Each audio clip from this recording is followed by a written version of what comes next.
Brownies 2மே வந்து ஈரோட்லேருந்து தான் வந்திருக்குன்னு உங்களுக்கே தெரியும். ஆக்சுவலி பார்த்தீங்க அப்டின்னா 2 நாளா 2க்குமே சுத்தமா முடியல. ஹாஸ்பிட்டல் போறதுக்கு கூட முடியல. ஏன் அப்டின்னு பார்த்தீங்கன்னா, பிரைவேட் ஹாஸ்பிட்டல் எல்லாமே க்ளோஸ்.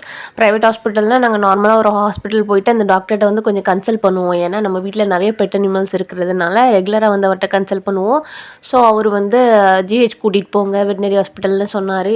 அங்க கூட்டிட்டு போனப்போ என்னாச்சு அப்டின்னு பார்த்தீங்க அப்டின்னா 2க்குமே வந்து ஒரு ஃபீவர், வைரல் ஃபீவரால அஃபெக்ட் ஆயிருக்கு அப்படின்னு சொல்லிட்டு சொன்னாங்க. தொடர்ந்து வந்து லூஸ் மோஷன் அண்ட் வாமிட் வந்து போய்க்கிட்டே இருக்கு. ஒரு 3 டேஸா சுத்தமா முடியல. பயங்கரமா 2 பேருமே வந்து வெயிட் லாஸ் பண்ணிட்டாங்க. அத பார்க்குறதுக்கே ரொம்பவே கஷ்டமா இருந்தது.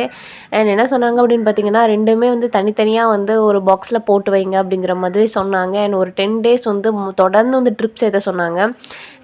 வெட்டனரி ஹாஸ்பிட்டல் என்னாச்சு அப்படின்னு பார்த்தீங்கன்னா, நரம்பு கிடைக்காம ஒரு 6, 7 இடத்துல வந்து குத்தி அது ரொம்ப ஹர்ட் பண்ணாங்க.